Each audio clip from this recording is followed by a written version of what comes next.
Seguimos então na nossa série de mensagens Vivendo em Gratidão.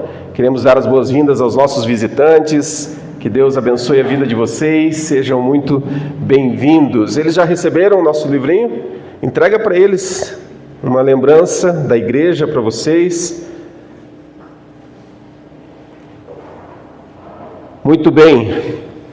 Seguindo então a nossa série, a segunda mensagem da nossa série, Vivendo em Gratidão. Na semana passada nós falamos a respeito de gratidão, de que nós devemos ser intencionais, de que nós devemos escolher ser grato a Deus.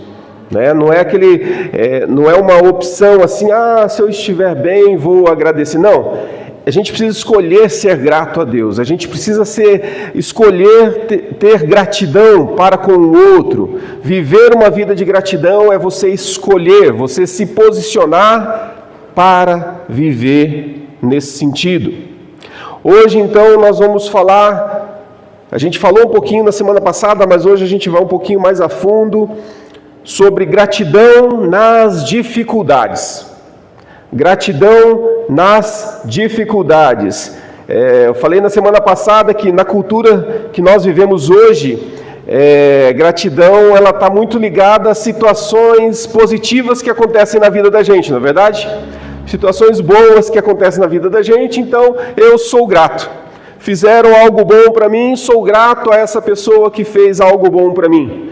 E na realidade nós aprendemos que a Bíblia nos chama a ter uma postura radical, no sentido de nós sermos gratos nas provações. E diante disso nós vamos ler um texto que está lá em Tiago, no capítulo 1. Tiago, você pode abrir a sua Bíblia ou acompanhar aqui na tela. Tiago, capítulo 1, versos 2 ao 4.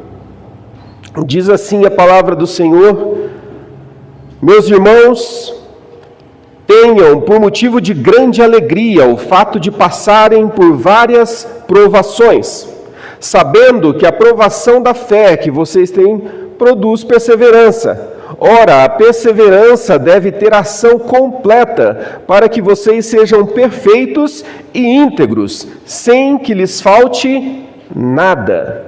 Palavra do Senhor, sem que lhes falte nada. Gratidão em meio à prova é um ato de fé e confiança em Deus. Gratidão em tempos difíceis não significa negar a dor. Perceba, ser grato nos tempos de provação, nos tempos de luta, não significa ignorar um sofrimento, ignorar a dor que você está sentindo, não. Mas significa sim considerar que Deus, Ele está no controle. Ser grato no meio das provações é você reconhecer que Deus domina todas as coisas e nada foge do controle dele. Isso é ser grato. E Tiago, então, aqui ele nos desafia a enxergar nessa perspectiva. Enxergar as provas como oportunidades para nós crescermos em perseverança e dependência de Deus. A soberania de Deus, ela implica que nada foge, então, do seu controle. Por isso, nós podemos ser gratos a Ele. Se você acredita que nada foge do controle de Deus, se você acredita que o Senhor, Ele é poderoso, então você crê que aquele problema que você enfrenta, ele é pequeno diante do Senhor, não é verdade? Se você crê que esse Deus todo-poderoso, que criou os céus e a terra, que formou o homem, que viveu entre nós, que foi crucificado, mas venceu a morte e ressuscitou, se você crê nesse Deus, será que o problema que você enfrenta é maior do que ele?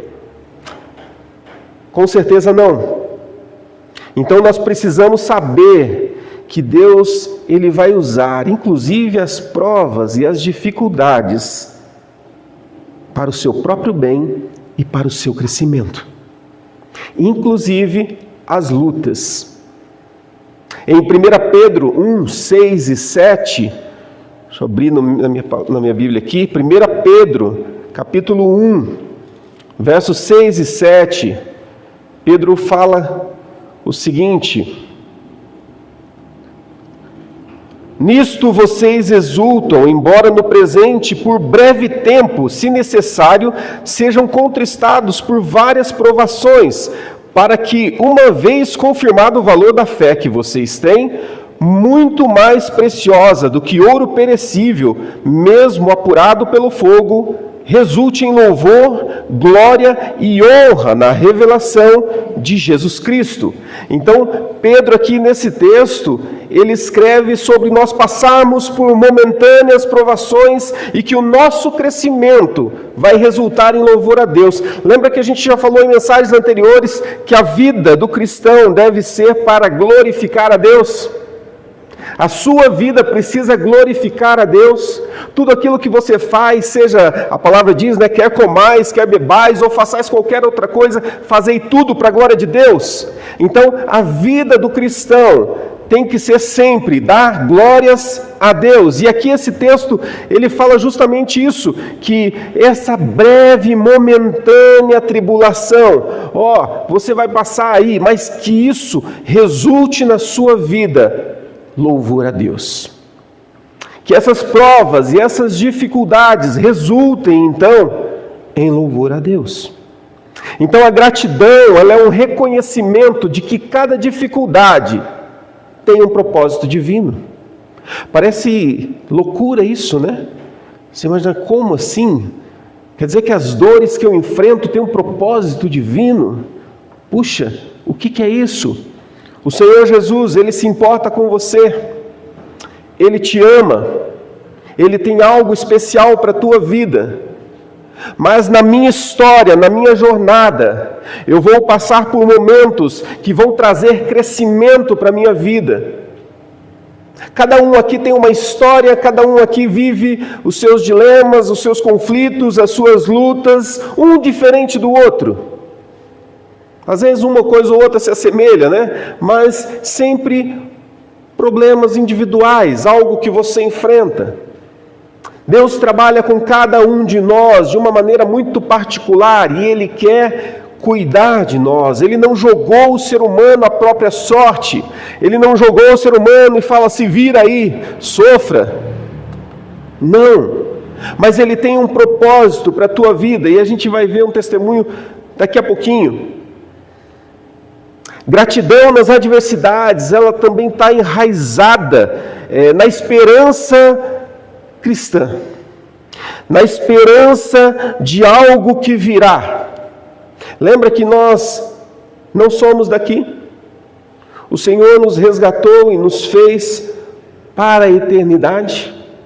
E quando nós entregamos a nossa vida para o Senhor, nós já começamos a viver essa eternidade aqui.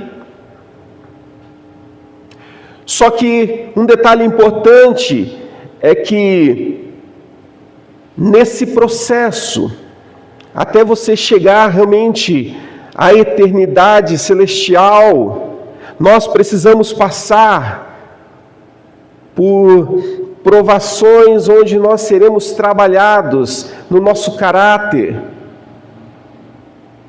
nas nossas convicções. E o Senhor quer trabalhar isso em cada um de nós. E Ele sabe o que cada um de nós, a linguagem de cada um de nós, o que cada um de nós, a forma como cada um de nós a gente entende e a gente percebe. Paulo escreve lá em 2 Coríntios 4, 17. 2 Coríntios 4, verso 17 e verso 18. Porque a nossa leve e momentânea tribulação produz para nós um eterno peso de glória, acima de toda comparação, na medida em que não olhamos para as coisas que se veem, mas para as coisas que não se veem. Porque as coisas que se veem são temporais, mas as que não se veem são eternas. Perceberam a grandeza desse texto? Novamente, porque a nossa leve, momentânea tribulação, aquilo que você está vivendo aqui. Lembra, a gente fez um exemplo algum tempo atrás a respeito da eternidade, né? Que se a eternidade, um exemplo, fosse dessa parede até aquela parede, a nossa vida é um pedacinho lá na ponta, pequenininho. O nosso tempo de vida aqui é aquele pedacinho. 80 anos, 90 anos, enfim, outros menos, mas é aquele pedacinho da nossa vida aqui, diante de toda a eternidade. Então, por isso que Paulo aqui, ele fala, porque a nossa leve, momentânea tribulação vai passar, produz para nós um eterno peso de glória, acima de toda comparação, na medida em que não olhamos para as coisas que se veem, mas para as coisas que não se veem. Então nós não olhamos as circunstâncias. Sabe por que a gente não olha as circunstâncias? Porque se nós olharmos para as circunstâncias, você vai ver toda a desgraça da vida, e você vai falar assim, que vida é essa?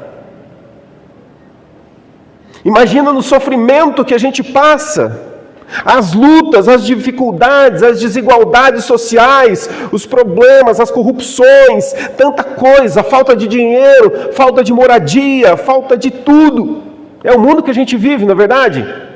Então, se a gente olha as circunstâncias, aquilo que a gente está vendo, nós vivemos uma vida fracassada, nós vivemos uma vida sem esperança.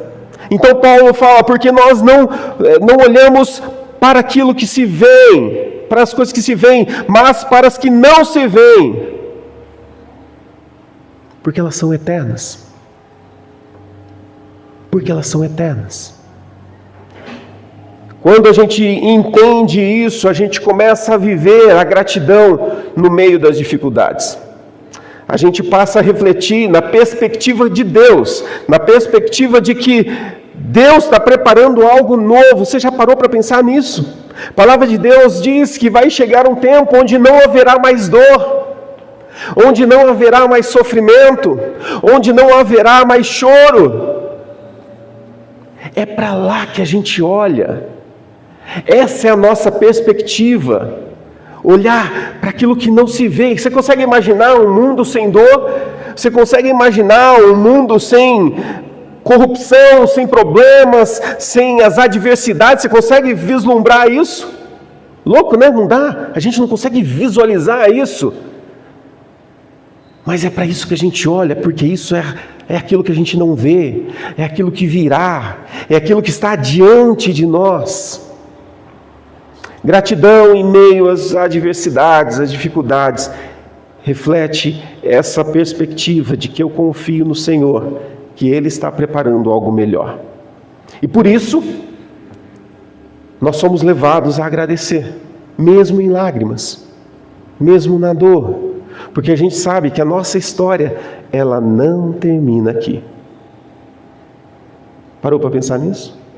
A nossa história não termina aqui. A própria palavra diz, que se a nossa esperança está somente nessa vida, nós somos o povo mais infeliz dessa terra. Se a tua esperança está somente nessa vida, nesse pedacinho, aqui, você é a pessoa mais infeliz dessa terra. Porque a nossa vida não termina aqui. Então nós precisamos entender a nossa situação como pecadores e entender essa situação de pecado que o mundo vive e que isso nos ajude a vivenciar momentos de gratidão diante de Deus. Porque apesar do pecado, apesar de nós vivermos com essa natureza de pecado, o Senhor ainda se importa conosco. E Ele nos faz olhar além. Ele nos faz olhar adiante. E eu queria contar um testemunho para vocês. Uma historinha, ela é um pouquinho longa, mas é importante. É a história de uma senhora, hoje uma senhora, né? Alguns talvez conheçam, Joni Eareckson Tada. Tem o livro dela lá, Silene? Joni Eareckson Tada. Ela é autora, palestrante, aqui eu estou lendo exatamente a transcrição, tá? Ela é autora, palestrante e defensora internacional de pessoas com deficiência. Um acidente de mergulho em 1967 deixou Joni tetraplégica.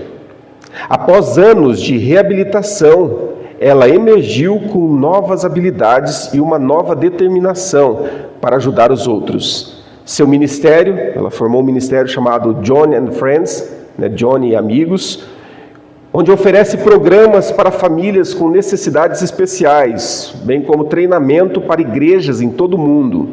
Joni escreveu cerca de 45 livros. E esse trecho que eu vou ler aqui é adaptado, né, do livro Achados e Perdidos, Como Jesus nos ajudou a descobrir nosso verdadeiro eu. Preste atenção na história dela. Tem a foto dela aí? Põe pra gente, da Joni. Joni. E aqui então é o texto dela. Já sobe a imagem aí.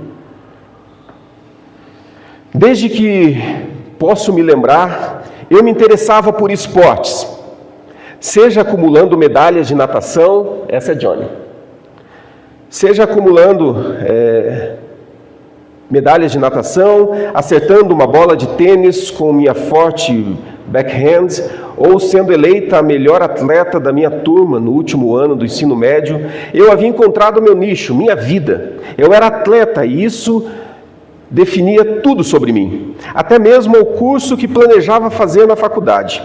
No entanto, viver como atleta pode levar alguém até além dos limites. Apenas um mês depois da formatura do ensino médio, quebrei o pescoço ao tentar dar um salto revirado nas águas rasas da Baía de Chesapeake. Eu tinha presumido que poderia me endireitar a tempo, mas quando minha cabeça bateu no fundo da areia, meus braços e pernas ficaram frouxos.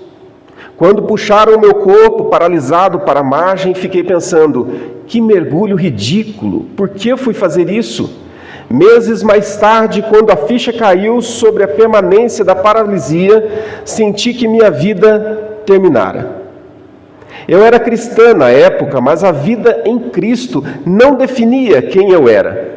De fato, eu entendia que eu era uma nova criatura com um novo coração, pelo menos em teoria.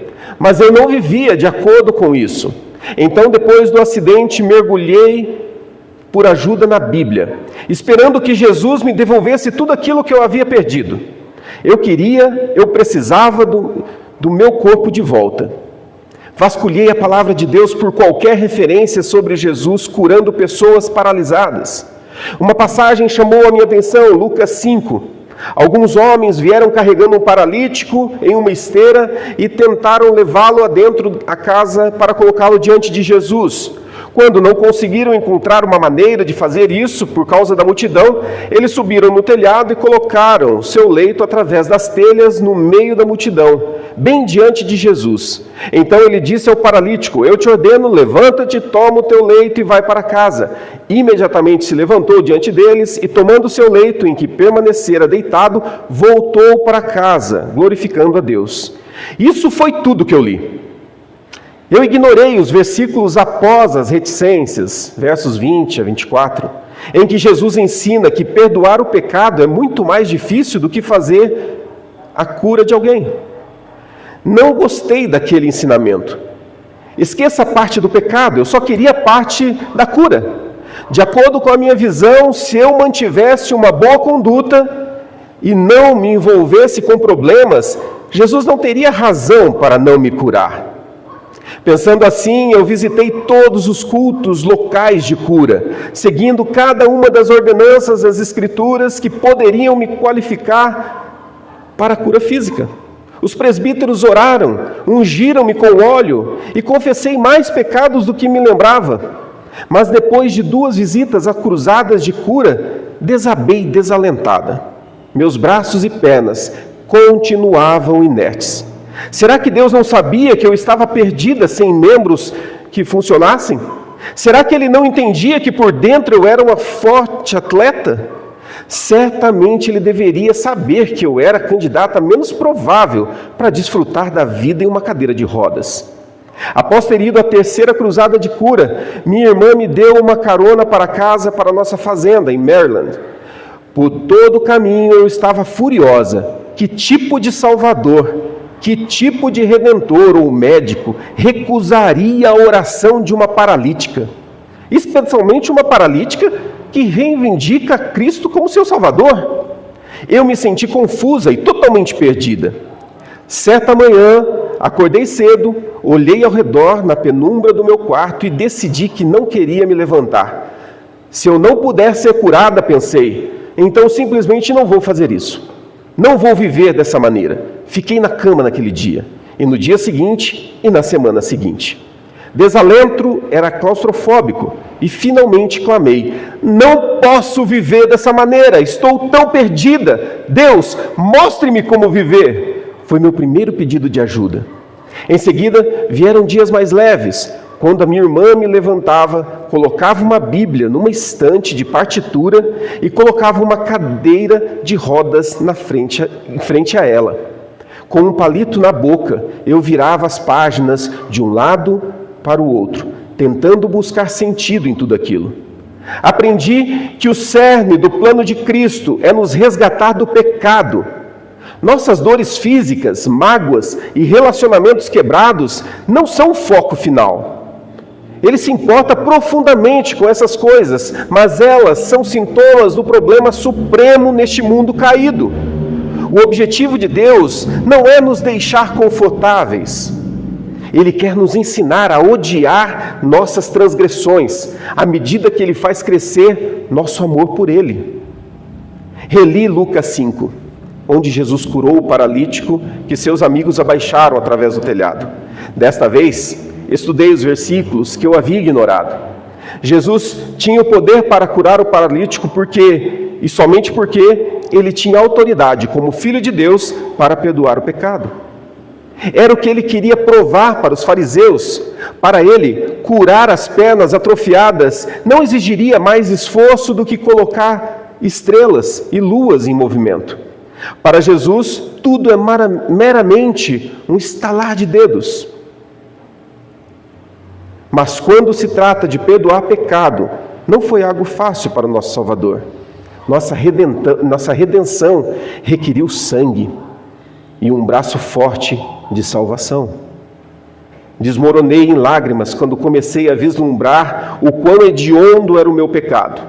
A cura física empalideceu em comparação com os impensáveis insultos com as quais minhas transgressões cobriam meu Senhor. Portanto, nos últimos 50 anos em minha cadeira de rodas, eu tenho morrido diariamente para mim mesma e ressuscitado com Jesus. Morrido para mim mesma e ressuscitado com Jesus. Morrido para mim mesmo e ressuscitado com Jesus. Meu objetivo é mortificar meus desejos carnais para que eu possa encontrar em Cristo. Deus tem respondido a minha oração, expondo as trevas em meu coração, coisas das quais necessito ser curada. Deus cura milagrosamente? É claro que sim. Mas neste mundo caído, isso ainda é exceção, não é a regra. Um não, como resposta ao meu pedido por uma cura física milagrosa, significou pecados expurgados, um amor pelos perdidos, maior compaixão, mais esperança, apetite pela graça, um aumento da fé, um desejo jubiloso pelo céu, um desejo de servir, grande prazer na oração e fome pela sua palavra. Ó, bendita e severa professora, que é a minha cadeira de rodas. Josie Erksen Tada. Ela não foi curada. do seu físico, mas ela foi curada na sua alma. E ela entendeu que, mesmo que a cura física dela não viesse, ela entendeu que o Senhor estava curando ela por dentro. E hoje ela pinta quadros, é que a imagem não ajuda muito, mas ela pinta quadros com a boca, e ela dá palestras por todo mundo. E esse é um exemplo claro de uma pessoa que lutou por anos para que uma dor dela fosse sarada. Um conflito que ela vivia fosse restaurado, e ela não alcançou. Porém, ela entendeu o propósito de Deus em todas as coisas. Lembra que eu falei alguns domingos atrás, acho que até no domingo passado eu falei que se Deus ele não quisesse fazer mais nada por você, Ele ainda assim merecia ser glorificado, porque Ele já fez tudo. Se Ele não quisesse, olha o que Ele faz, Ele nos abençoa diariamente. Mas se Ele não quisesse mais nos abençoar, Ele já fez tudo. Nós ainda assim precisamos nos render e glorificar a Deus por tudo aquilo que Ele tem feito. Quais são suas dores? Quais são suas dificuldades? Talvez não sejam como da Johnny. Talvez nem chegue perto do que ela vive. Mas você tem as suas dores.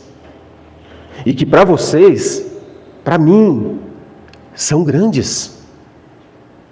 Os nossos gigantes são grandes, né? Talvez um problema que eu viva, para o Weber não seja um grande problema, mas para mim é um grande problema. Talvez um problema que o Weber viva, para mim seja pequenininho, mas para ele é um grande problema. E a questão não é o tamanho do problema, mas a questão é como que você lida diante dele. E o grande desafio para nós é nós entendermos que o Senhor, Ele tem um propósito em todas as coisas. E Ele quer trabalhar o nosso coração em toda e qualquer situação. Seja ele qual for. Seja ele qual for. Paulo testemunhou o espinho na carne que ele tinha. E que ele queria ser curado disso, mas o que acontece?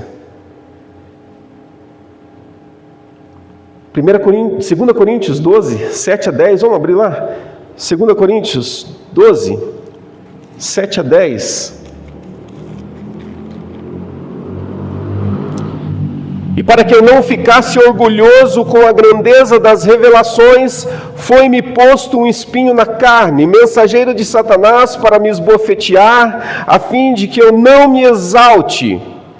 3 vezes pedi ao Senhor que o afastasse de mim. Então Ele me disse: a minha graça é o que te basta para você, porque o poder se aperfeiçoa na fraqueza.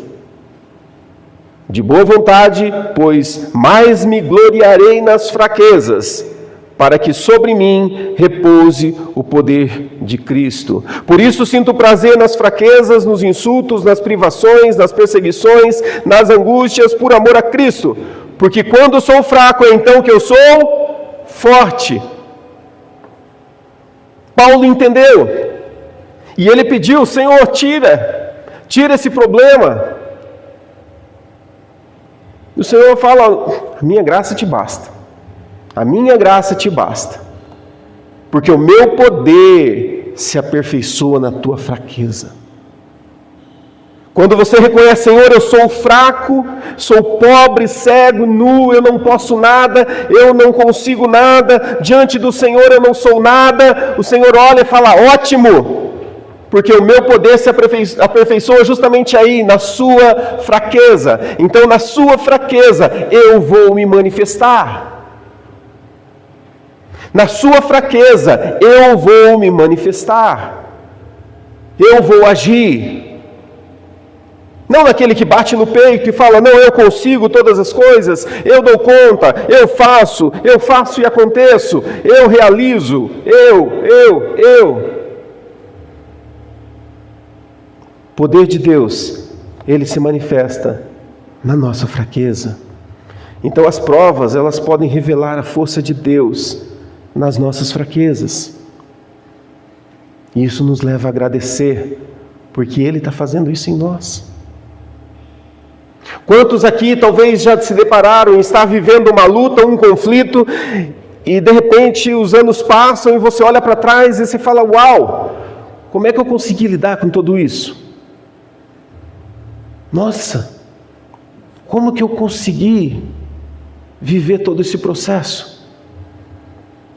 Poder de Deus agindo na sua fraqueza. É o poder de Deus que está agindo. A força não vem de você. A força vem do Senhor.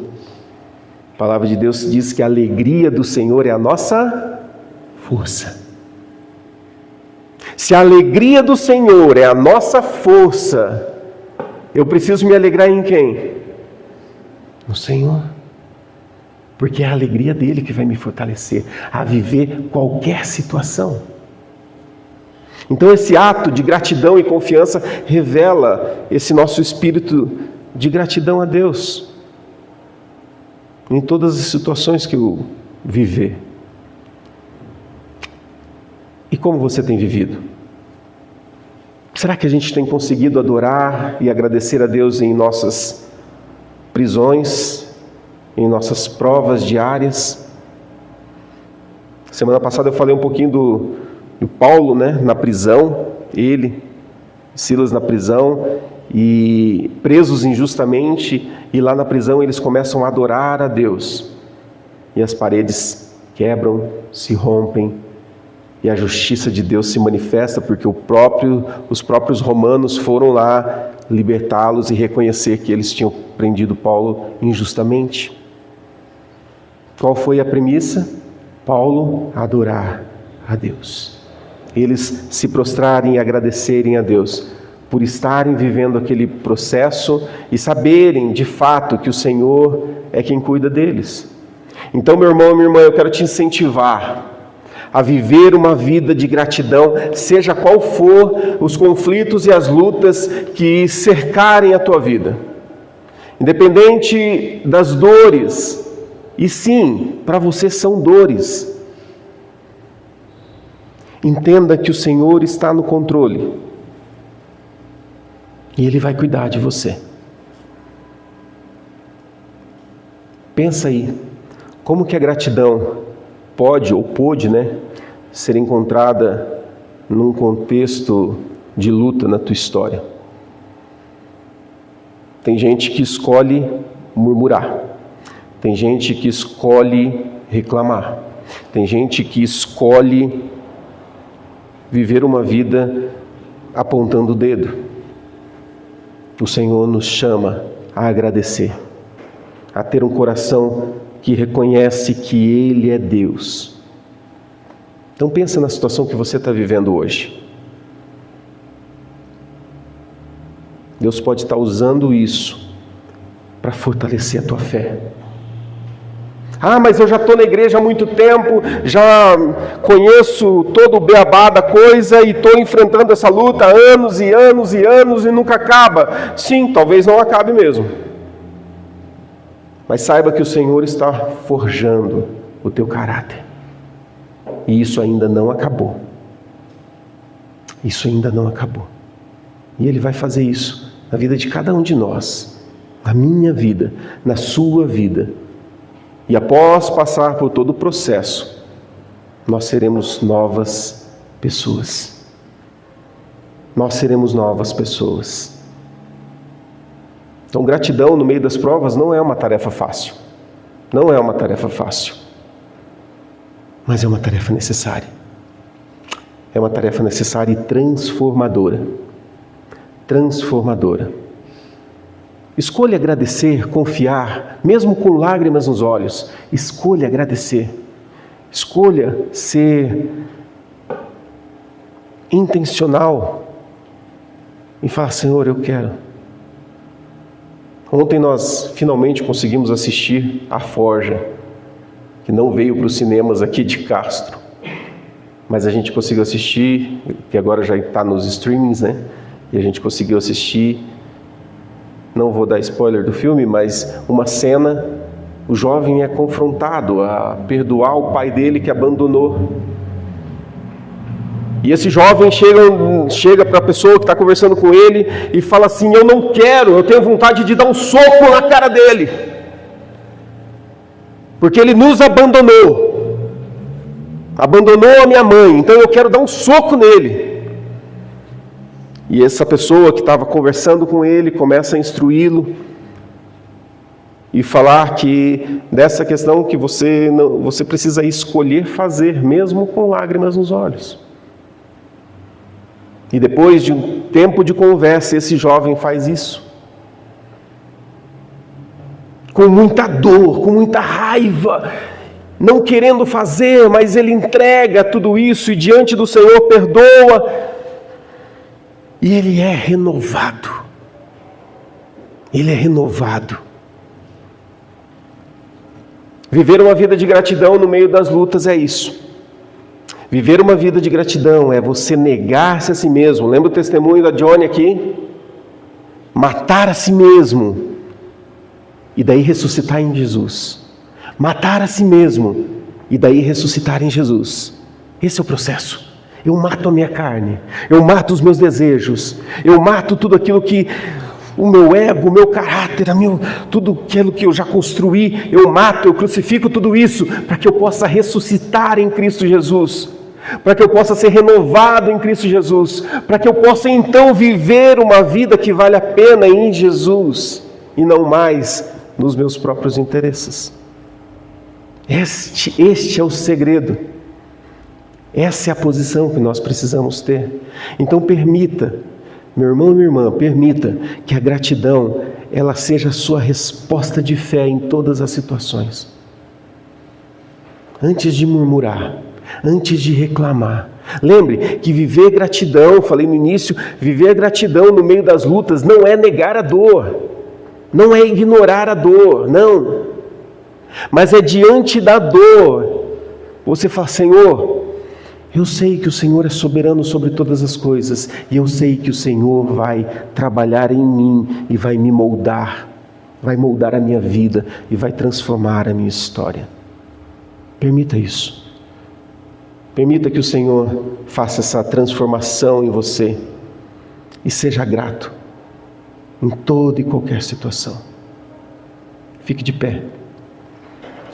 Que você possa viver isso intencionalmente, que você possa sair daqui hoje com esse sentimento: Senhor, até hoje eu reclamei, Senhor, até hoje eu murmurei, Senhor, até hoje eu fiz do meu jeito, mas eu quero viver uma vida de gratidão, não mais de murmuração, mas de gratidão. Senhor, obrigado por todas as coisas, eu sei que o Senhor está me moldando para uma vida que eu não vejo agora, mas ela virá. Feche teus olhos. Senhor Jesus, eu quero colocar a vida de cada um aqui, Senhor, a minha também. Quero colocar, Senhor, as nossas vidas diante do Senhor e pedir: Senhor, nos ajuda a viver. Como foi dito aqui, ser grato nos momentos difíceis não é uma tarefa fácil. E o Senhor conhece o nosso coração, ó Deus. Mas nós hoje, Senhor, queremos diante de Ti nos posicionarmos, sermos intencionais e dizer: Senhor, queremos ser gratos em todas as situações, porque o Senhor é soberano sobre todas as coisas. E o Senhor pode mudar a nossa sorte, o Senhor pode restaurar a nossa história, o Senhor pode fazer nova todas as coisas nas nossas vidas, Pai. Então, Senhor, nós te pedimos, nos ajude, Senhor, a viver uma vida nova. Nos ajude, Senhor, a viver uma vida transformada. E que, para isso, nós possamos ser gratos. E a gratidão não saia dos nossos lábios. No nome de Jesus. Amém, amém, amém.